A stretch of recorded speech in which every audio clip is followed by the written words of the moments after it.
yasrabanna ahadukum qa'iman, akhrajahu Muslim. Kata Rasulullah, janganlah kalian minum dalam keadaan berdiri. Ya. Janganlah kalian minum, la yasrabanna ahadukum qa'iman.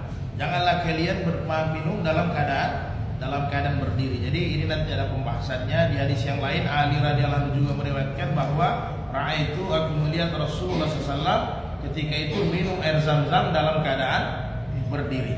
Ya, jadi dijelaskan sama ulama, utamanya Imam Mazhab ya. Jadi Imam Malik jelaskan, Imam Ahmad jelaskan, apakah haram kita minum berdiri? Maka sepakat para ulama tidak haram. Imam Syafi'i mengatakan makruh ya. Nah, bahkan sebagian Syafi'i mengatakan kalau tidak ada kepentingan normal-normal saja, maka alangkah bagusnya kita dalam keadaan duduk. Jadi dia hampir-hampir mendekati makruh tahrim ya. Nah, tapi tidak langsung haram. Sebaiknya adalah dalam keadaan duduk, dan ini sudah secara medis dengan kecanggihan hari ini, ilmu pengetahuan, maka sudah dibahas bagaimana model posisi berdiri itu. Justru posisi dalam keadaan duduk pencernaan itu lebih bagus ya. Nah, nanti orang-orang medis ditanya ya. Tapi yang jelas setiap sunnah yang Nabi jelaskan itu manfaatnya bukan hanya akhirat, pasti ada rahasia dunia di dalamnya ya. Jadi kemudian sebagian ulama menjelaskan, Imam Ahmad, bahwa apabila minum air Zam-Zam maka dibolehkan dalam keadaan berdiri. Karena biasanya memang kondisinya ya, bisa dilihatlah keadaan orang biasa umrah atau haji agak kecapean, apalagi biasa kalau minum air Zam-Zam disunnahkan itu sesudah selesai tawaf ya, sebelum sa'i, maka boleh minum air Zam-Zam. Nah, beberapa sahabat meriwayatkan Nabi pernah berdiri dalam keadaan minum air Zam-Zam. Tapi sepakat ulama ijma hukumnya makruh. Kalau seandainya tidak ada halangan, mungkin basah dan sebagainya, masih bisa kita jongkok. Itu jauh lebih bagus. Tapi jangan nanti ada saudara kita yang minum berdiri, kita langsung haram neraka. Jadi jangan. Nanti dinasihati. Kalau bisa duduk jauh lebih bagus. Jadi tidak haram secara mutlak ya, makruh. Alangkah bagusnya kalau memang bisa kita mendapatkan pahala dari sisi minum, kenapa tidak dibuat ya? Artinya ternyata Islam, minum ini bukan menghilangkan dahaga saja, tapi minum ini bisa menyebabkan tabungan pahala kita bertambah di akhirat. Kan begitu? Masing-masing kita sudah punya nomor rekening, punya tabungan. Setiap beramal saleh masuk di tabungan, beramal saleh masuk di tabungan. Luar biasanya Islam, sampai urusan minum pun diurus, ya. Urusan berak diurus, urusan kencing diurus. Nah, inilah makna dari wa ma khalaqtul jinna wal insa illa liya'budu. Makna beribadah secara arti yang luas, semua aspek kehidupan kita bisa jadi pahala. Luar biasa, ya. Kemudian hadis berikutnya,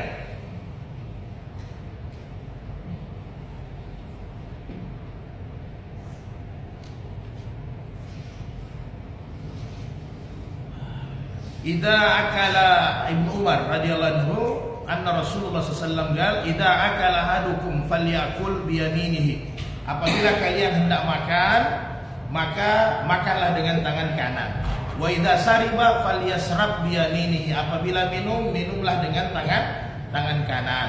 Fa inna syaitana yakulu bisimalihi wa yasrabu bisimalihi. Akhrajahu Muslim. Karena kata Nabi, setan itu makan dengan tangan kiri, kemudian minum dengan tangan kiri. Nanti pertanyaan kita, namanya ente pernah lihat setan? Nah, mukjizat Nabi ada nanti hadis-hadis. Jadi ada mukjizat Nabi, memang dia Nabi nampak, Allah perlihatkan secara kenadian ya. Ternyata memang begitulah sifatnya setan minum. Jadi suka pakai yang kidal. Jadi biasanya ada bagaimana apa? Tiba-tiba saya ini dari kecil sudah kidal. Menulis kidal, nendang bola kidal, akhirnya makan minum terbiasa kidal. Sebenarnya itu salah orang tua, ya. Jadi salah orang tua. Nah, minimal orang tua bisa kontrol kan. Ketika dewasa anak kan bisa ditahu.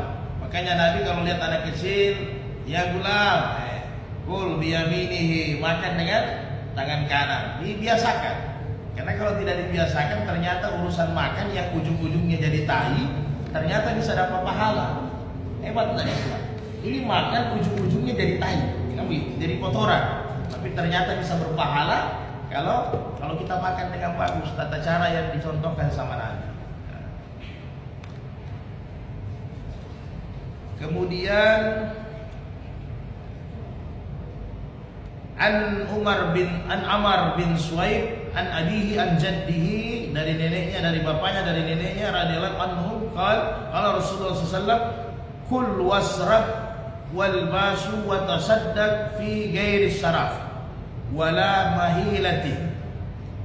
Makanlah, kemudian minumlah, berpakaianlah, bersedekahlah, jangan boros, ya, dengan sederhana, ya. Wala mahilatin, jangan sombong. Jadi silahkan makan minum yang sederhana lah, pakaian yang sederhana, jangan terlalu mahal-mahal.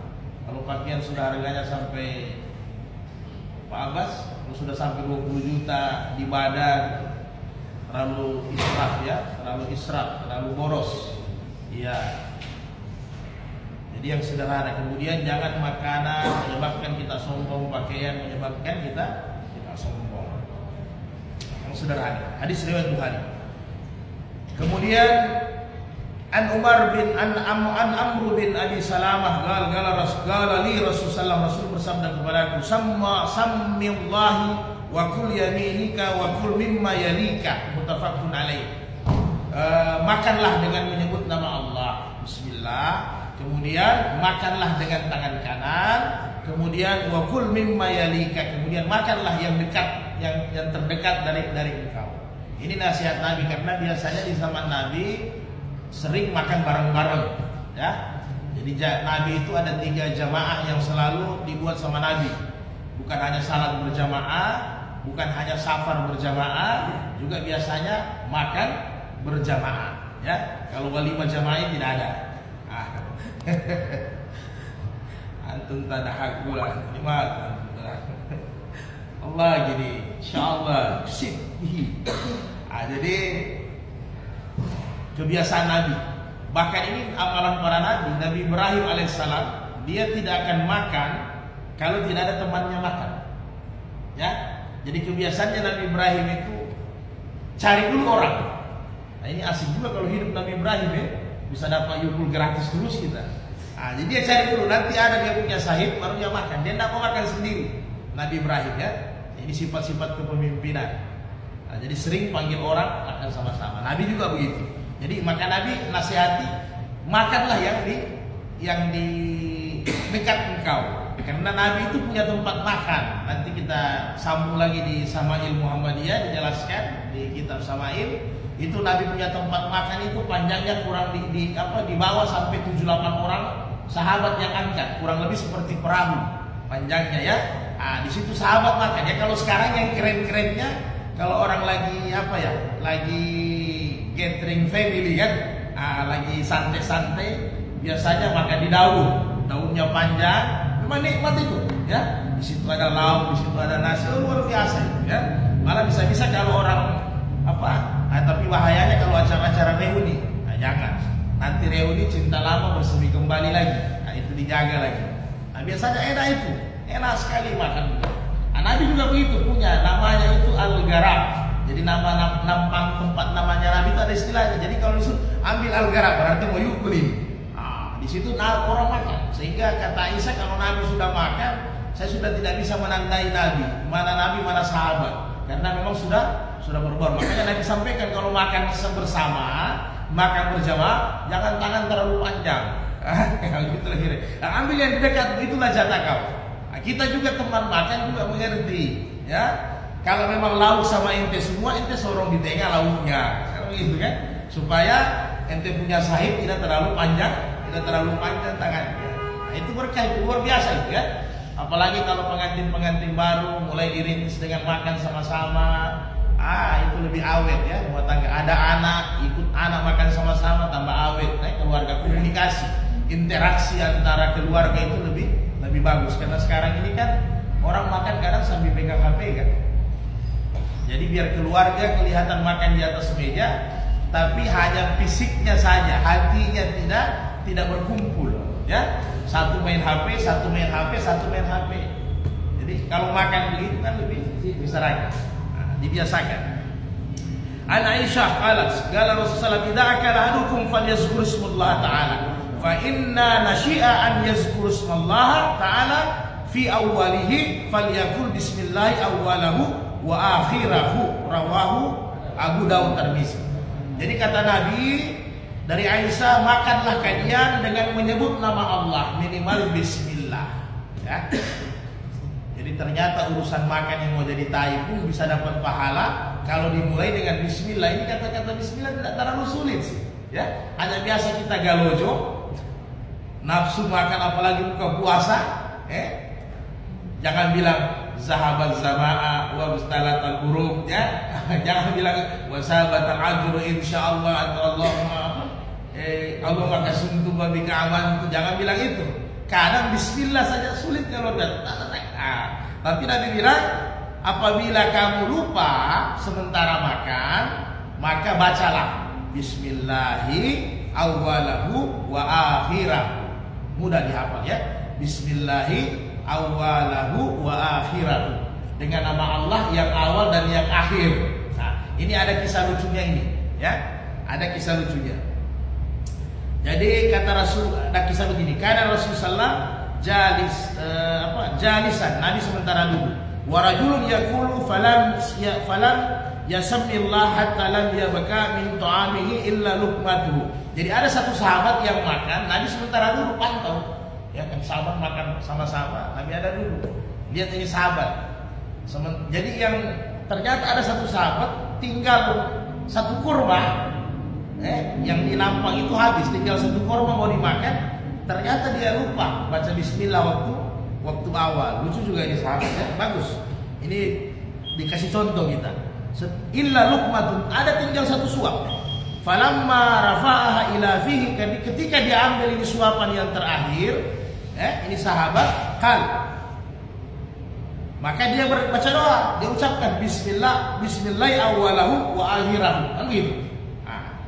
Setelah itu fadahikan Nabi sallallahu alaihi wasallam. Nabi senyum. Inilah mukjizatnya Nabi ya. Nabi tahu. Nabi senyum. Kenapa? Summa gal. Kemudian Nabi berkata, "Ma zala syaitanu yaqulu ma'ahu." Saya melihat dia yukul dengan setan.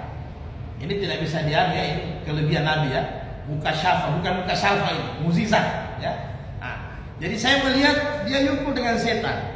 Karena kan Nabi bilang kalau kita tidak baca bismillah berarti setan makan dengan kita. Ya. Tiba-tiba kata falam mazakara Rasulullah, maka ketika dia ucapkan itu bismillah awwalahu wa akhirahu istikha'a ma fihi batanihi, maka saya melihat setan muntahkan itu makanan kembali. Jadi Nabi ketawa. Jadi paham ya? Jadi kalau kita tidak baca bismillah makan, setan makan bersama kita. Karena Nabi diperlihatkan ketika sahabat itu Nabi tahu ini susahnya kalau hidup di zaman Nabi. Kita gampang ketahuan kita punya aib kan. Jadi ketika dia makan dia lupa suapan yang terakhir dia sempat baca doa. Bismillah awwalahu wa akhirahu. Maka Nabi tertawa. Kenapa? Nabi bilang ketika dia baca itu maka setan muntahkan kembali makanan yang sudah dia makan. Berarti luar biasa, ini ada solusi. Ya. Jadi kalau sempat lupa, nah ini yang persoalannya kalau sudah cuci tangan baru diingat, baru tidak baca bismillah. Ini tadi tahu ya, apa setan dia muntahkan kembali atau tidak ya? Atau kira-kira?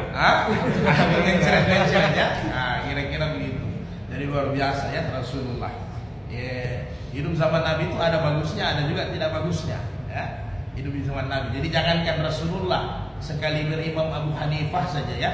Imam Abu Hanifah tabi'in itu mungkin karena kedekatan ilmu sempurna, kedekatan takarrubnya kepada Allah sempurna, bahasa kita wali lah hari ini ya, bahasa kita itu wali.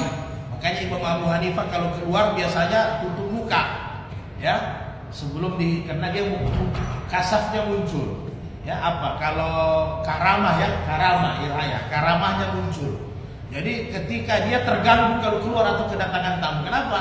Dia bisa tahu, oh ini habis pukul istrinya, maksudnya dosa kan? Ini penzina, ini habis mungkin mencuri, umpama ini begini jadi ya.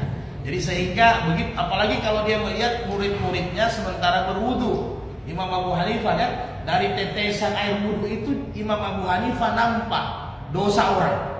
Ngeri ini, apalagi kalau Nabi ini sekali Abu Hanifah saja, apalagi Rasulullah ya. Jadi ketika ada orang wudu, tetesan airnya dia bisa tahu orang ini durhaka sama orang tuanya, ini durhaka sama istrinya, ini durhaka sama anaknya, kira-kira begitu. Maka sebelum karena dia merasa terganggu sehingga muncul fikihnya Imam Abu Hanifah ya, yang disebut dengan air mustahmal ya. Air yang sudah terlempar tidak boleh dipakai wudu kembali secara hukum. Tapi setelah itu dia bermunajat kepada Allah agar dia punya karamah itu dihilangkan karena mengganggu hidupnya. Yang dia lihat itu kan keburukan orang ya. Karena kita yang diperintahkan lihat keburukan kita, bukan lihat keburukan orang. Dia berdoa kepada Allah dihilangkan itu karamah. Maka setelah itu di fikihnya juga, di mazhabnya juga dibuka tentang air mustamal, kecuali Imam Syafi'i masih pakai kan begitu.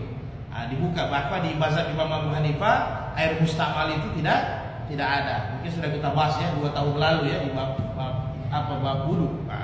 Jadi kalau Imam Abu Hanifah biar dia wudu di tempayan ya, di ember, ada air yang terlempar tidak sengaja, itu tidak mustamal, air wudu itu sah. Kalau di mazhab Imam Abu Hanifah tak boleh, dia harus air yang dari atas ya, atau diambil palo-palo dari atas ya, menetes gitu. Tapi no problem ya. Lalu sudah kita bahas semua punya dasar, semua punya dalil. Yang tidak boleh itu yang tidak mau berwudu. Yang tidak mau wudu itu kerja kita semua. Sampaikan, ingatkan saudara-saudara kita. Jadi bagus itu bisa aja, lucu.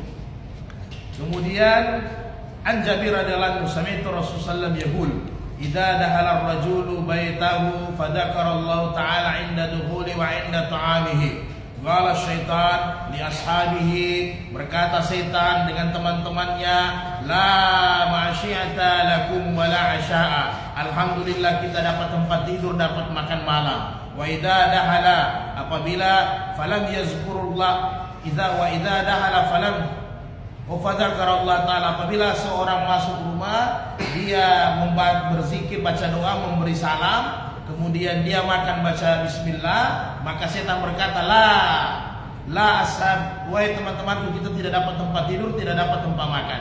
Wa idza dakhala falam yazkur, apabila masuk rumah tidak beri salam, kemudian tidak baca doa, makan bismillah, inda dukhulihi qala setan berkata adraktumul ma syi'ta fa idza lam yazkurullah ta'ala inda ta'ami qad adraktumul ma syi'ta wal asya. Jadi kalau tidak memberi salam, tidak baca bismillah, maka setan berkata dengan teman-temannya, kita tidak punya tempat bermalam dan tidak punya tempat makan malam. Simpel kan? Itulah maksudnya. Jadi biasakanlah kalau keluar di surat An-Nur ya. Kalau masuk rumah fasallim alaiha, beri salam atas orang rumah ya. Kalau orang rumah kita yakin tidak ada, maka Nabi anjurkan kita, lalu sudah dibahas mungkin ya, kita sudah bahas juga. Tidak ada orang rumah kita yakin, maka apa salamnya? Assalamu alaina wa ala ibadillahi salihin. Karena di situ ada jin-jin yang saleh ya, hamba-hamba Allah juga. Hamba Allah ini kan jin dan manusia. Jadi tetap assalamualaikum kalau ada orang minimal, kemudian kalau tidak ada orang kita yakin ini kita baru tiba, buka pintu, tidak ada orang di rumah, jadi assalamu alaina wa ala ibadillahi sholihin, supaya jin-jin itu yang masuk, jin tidak bisa keluar dari rumah, maksudnya yang masuk di rumah itu yang baik-baik ya, jin-jin yang baik yang masuk di rumah. Karena dunia ini tempatnya manusia dengan jin. Oh, saya mau usir jin, tidak bisa, jin tidak bisa diusir ya, hanya kita berupaya jin diganti ya, jin yang tidak baik lari, jin yang baik ya sama kita. Dan tiap-tiap rumah itu sudah dibahas Ibnu Qayyim, bahas di kitab Ar-Ruh ya, nanti bahas bahwa semua rumah itu ada semua rumah itu ada jinnya. Kalau orang-orang tua kita bilang Pak Konronya, Pak apa? Pak Konro bola, penjaga rumah, bukan penjaga rumah sebenarnya. Memang mereka punya tempat, ada. Makanya kita biasa lari-lari mata karena kayak ada yang kayak ada. Memang ada. Hanya kalau kita orang beribadah, maka jin yang beribadah juga yang muslim yang sama kita. Kalau kita bahlul, maka jin bahlul juga yang sama kita. Ngeri kan? Kenapa jin tidak bisa nampak? Karena ini populasi jin ini banyak sekali daripada manusia. Di kitab Ar-Ruh dijelaskan hadis-hadis Nabi tentang ini. Itu jin satu kali kita bernapas, kira-kira begitu ya. Satu kali kita bernapas maka 100 jin lahir. Kalau kita kapan? 9 bulan 10 hari. Ada yang 7 bulan ya kalau Prematur. Ya prematur. Ditaruh di botol dulu baik di kaca. Jadi jin itu setiap bernapas maka berkembang biak. Jadi ini adilnya Allah. Andai kata jin ini dia bentuknya seperti kita, tidak ada tempat di bumi ini full, biar di laut dia isi semua. Karena dia tidak nampak maka tidak kelihatan dia. Tidak kelihatan. Jadi kalau ditanya populasi jin mana banyak daripada manusia? Ya jelas jin. Kalah kita manusia. Jadi kalau ditanya mana banyak jumlah penduduknya, penduduk jin lah yang banyak. Jadi bukan hanya di Wentira sana jin, sana itu. Jadi orang selalu di Wentira itu jin. Boro-boro pergi di Wentira, di rumah ente ada. Kenapa mau pergi di Wentira? Ini juga kebiasaan ya, mumpung kita senyum Wentira. Jadi jangan biasakan ya lewat. Takut sekali orang kalau nak klakson lewat ya. Jadi janganlah. Itu tauhid kita nanti rusak. Ada bahkan sampai sekarang ya, saya biasa kalau singgah kita mau buang air pas di situ masih ada rokok orang taruh ya, dalam keadaan nyala. Rokok di Bali bisa. Ada juga Islam, banyak juga Islam. Bali. Jadi tidak ada. Jadi tidak ada apa-apa dia sama. Mungkin sebenarnya.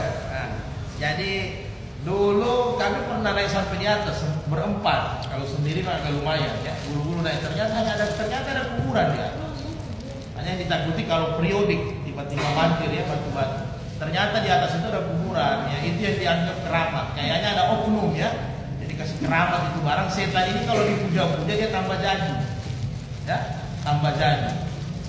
Banyak orang taruh-taruh duit. Saya pikir ada duit merah-merah, ternyata duit juga duit seribu-seribu ditaruh di sana. Masa sesembahan untuk setan terlalu murah ya? Tapi bilang kalau ada merah-merah asik ini. Jadi ternyata ada kuburan, ada seperti apa sekolah di atas. Itu yang jadi sesembahan yang banyak baki-baki. Janganlah ya, usah takut dengan jin. Umar bin Khattab saja berapa kali takut peleng jin ya? Yang Umar. An Huzaifah kan, kunna idza hadarna ma'a Rasulullah ta'aman. Kami hadir makan bersama Nabi. Lam tada aydina hatta yabda'a Rasulullah sallallahu fayada'a yadah. Jadi kami tidak berani pegang makanan, ini adab ya, sebelum Nabi mulai. Ya. Nah, kalau kami hadir makan bersama Nabi, kami tidak mulai kalau Nabi belum mulai. Itulah kira-kira ini adab orang tua ya. Nah, orang tua. Jadi kita juga kalau ada orang tua kita ada makanan sudah terhidang, ya ditahan, dipanggil orang tua, Pak, Bu, makanan sudah terhidang. Adab. Sahabat kami tidak pegang itu makanan sebelum Nabi memulai makan. Kemudian wa inna hadarana ma'hu marratan ta'aman. Jadi satu ketika kami hadir dalam kayak pesta makan begitu, acara makan. Kemudian faja'at jariyah, ada anak kecil datang, ya. Anak kecil datang, jariyah ini perempuan yang kecil yang belum balik, ya. Kalau di mazhab Syafi'i, wanita jariyah biar kita pegang bersentuhan tidak batal wudu, ya. Kalau sudah kita bahas juga ya. Nah, tapi kalau di mazhab Imam Ahmad tidak membatalkan wudu. Kecuali kita sentuh perempuan dengan sengaja ya dosa, bukan wudu yang batal. Bahlul ente. Tapi kalau di mazhab Syafi'i itu batal. Itu jariyah ini anak kecil. Kemudian karena tudfa fazabahat la tada'a yadaha fi ta'am. Jadi ketika itu dia mau pegang makanan langsung tanpa mau cuci tangan ya. Dia mau pegang makanan tanpa mau cuci tangan, tanpa baca bismillah, maka Nabi tangkat tangan. Nah, Nabi tahan dulu tangan. Fa'azar Rasulullah biyadiha. Nabi tahan. Summa ja'a Arabiyun. Nah, jadi kalau kata-kata Arabiyun ini kemudian tiba-tiba datang orang Arabiyun ini orang Badui, orang gunung ya. Orang yang istilahnya pendidikannya ya Adidas lah ya. Akidah di IQ di bawah dasar. Ya, jadi agak terbatas orang-orang gunung. Datang tiba-tiba ka'annama yadfa'u. Seperti itu tadi jariyah, maka Nabi tahan juga tangannya. Fa'aza biyadihi. Faqala Rasulullah, "Inna syaitana yastahillu ta'ama alla yazkura ismallaha ta'ala alaihi wa inna jaha bihadzal jariyah liyasta'alla biha. Wa hadha hata biyadiha wa ja'at bihadzal arabiyyun liyastahilla bihi. Fa'ahaztu biyadihi walladhi nafsi biyadihi inna yadahu fi yadayhi ma'a yadayhima thumma dzakara rasulullahi ta'ala wa akala." Rawahu Muslim. Jadi begini, setelah Nabi pegang dua-dua tangannya, itu Arab Badui dengan itu anak, ya kan? Nah, dipegang dua-dua. Maka kata Nabi, saya melihat kalian tadi mau langsung makan. Nabi sampaikan sama sahabat, ini dua orang tadi mau langsung makan tanpa membaca bismillah. Saya melihat tangan-tangan mereka dipegang oleh setan. Jadi ini mukjizat Nabi lagi ya. Nah, maka seandainya makanan itu diambil, kemudian dia makan tanpa baca bismillah, maka setan makan bersama dia. Dia makan bersama setan. Maka saya tahan tangannya. Itu Arab Badui juga saya tahan tangannya, sehingga setan tidak bisa makan bersama mereka. Maka Nabi bilang, ayo kita baca bismillah, kemudian makan. Jadi Nabi tidak larang juga makan ya, hanya baca bismillah. Nah, ada istilahnya juga orang yang begini kan, kajuru-juru. Kalau kita orang baru bilang apa, kajuru-juru, KJR ya. Tidak diundang dia datang. Nah, kalau undangan makanan bos, kalau tidak diundang jangan datang bos. Begitu juga kalau ada yang punya sayur panggil, lalu sudah kita bahas ya. Ustaz Salman, ente yukul sarapan di sini putur. Ya, jadi kalau ente dipanggil, ente saja yang datang. Jangan ente ajak yang lain, kecuali yang mengundang bilang ajak teman-teman, ya. Ataupun orang yang mengundang tidak bilang ajak teman, tiba-tiba ada teman ente mau ikut, telepon, beri kabar, di sini ada Pak Nasrun ini, boleh tidak ikut? Oh boleh. Jadi kalau yang undang izinkan, kenapa? Nabi bilang jangan nanti persediaannya tidak cukup. Kau menyebabkan nanti tuan rumah jadi malu. Kira-kira begitu. Tapi kalau sudah dipanggil semua, apalagi di grup, berarti sudah resiko. Kalau sudah bilang merapat, ya berarti sudah. Itu CS itu sudah ya. Allah ya kiri. Kemudian An Aisyah qalat kana Rasulullah sallallahu alaihi wasallam yaqulu ta'aman fi sittatin min ashabihi. Nabi makan 6 orang ya dengan sahabat. Ini luar biasa ya Nabi. Jadi kalau tempat makan 6 orang itu bukan seperti yang orang punya tempat makan. 6 orang berarti lumayan besar ya. Makan bersama-sama. Fajar Arabiyun. Nah, ini memang orang-orang Badui ini memang bahlul. Memang betul-betul ya. Ini yang kencing di masjid. Sudah ini yang tarik serbannya Nabi kan. Orang-orang Arab Badui semua ini. Ya, tapi Nabi tahu, itulah hebatnya Nabi. Nabi tahu memang mereka punya akal itu terbatas. Jadi Nabi biarkan. Umar sering mau pukul, Nabi bilang jangan pukul. Karena memang mereka itu orang yang pendidikannya rendah, pemahamannya rendah. Tiba-tiba datang orang Arab Badui. Fa'akalahu bil ini. Dia makan sendiri. Biluk mata ini. Dia makan hanya 2 suap. Jadi Nabi ini makan, jumlah yang Nabi makan, umpamanya kurma kan. Ini kurma mungkin 20 butir, dimakan sampai 6 orang. Tiba-tiba Arab Badui itu datang, langsung ambil 20 butir juga kurma. 1 kali suap 10 butir, 2 kali suap 20 butir. Nah, kira-kira begitu. Biluk mata ini hanya 2 kali suap. Biluk mata ini. Faqala Rasulullah, ama innahu law samma lakafakum. Rawahu Tirmizi. Nabi bilang, andai kata ya si Arab Badui tadi baca bismillah, ya, sebenarnya cukup makan. Artinya sudah lebih dia makan. Bisa seperti kita jumlahnya. Jadi begitulah. Dalam hadis yang lain di kitab Sahih Muslim kan dijelaskan orang kalau bahasa redaksi teksnya orang kafir ya, teksnya non muslim, orang kafir. Artinya penjelasan ulama bukan hanya orang kafir saja, siapa saja yang tidak mengingat Allah ya. Siapa saja yang tidak mengingat Allah kalau dia makan itu makan dengan orang-orang Islam makan dengan 6 perut ya. Mereka makan dengan 1 perut. Jadi makanan yang cukup 6 orang kalau tidak ada bismillahnya itu hanya 1 orang habis. Itu habis. Jadi kalau pakai baca bismillah santai, apalagi kalau sunnah-sunnah yang lain tadi dikunyah dulu. Jadi makan itu aturannya dikunyah, bukan ditelan. Kalau ditelan itu minum. Ini kadang-kadang masih utuh dia punya nasi, ikannya masih sepotong, kunyah supaya bahagia terus. Dikunyah dulu kasih halus ya. Nah, kalau di Yauluddin Imam Al-Ghazali ajar kita 80 kali. Ini wali punya ya. Nah, ulama-ulama wali punya.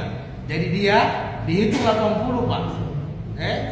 Satu kali suap 40 kan, dihitung 40. Jadi betul-betul hampir berair itu nasi. Jadi luar biasa cara makannya. Tapi kalau begini berani makan, berani makan di anak kos, berani makan di otista selesai. Masih ente cuci tangan habis, halas. Jadi aturannya itu sebenarnya 40 kali punya baru ambil lagi, 40 kali punya ambil lagi. Kalau begitu pasti kita sehat, sebenarnya. Hanya memang kadang memang setan ini kan dorong. Kemudian An-Nabi Umamah radhiyallahu anhu, anna Nabi sallallahu alaihi wasallam kana idza rafa'a ma'idatun gal. Apabila Nabi sudah habis makan, ya kan Nabi biasa alhamdulillah hamdan katsiran tayyiban mubarakan fi.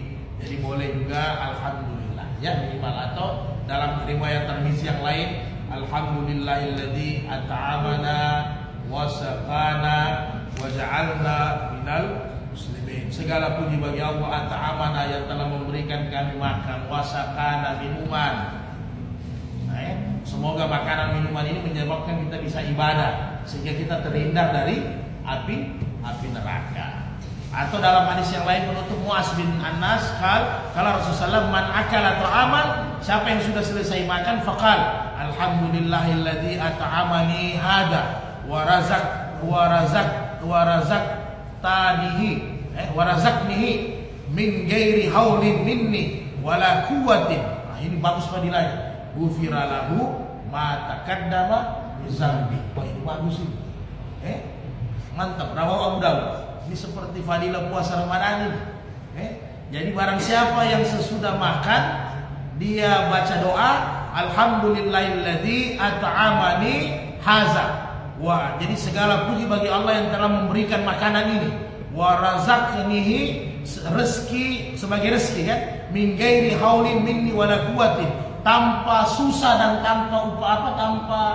tanpa susah dan haulin wa quwwatin, tanpa jeripayah yang berat dan tanpa susah ya.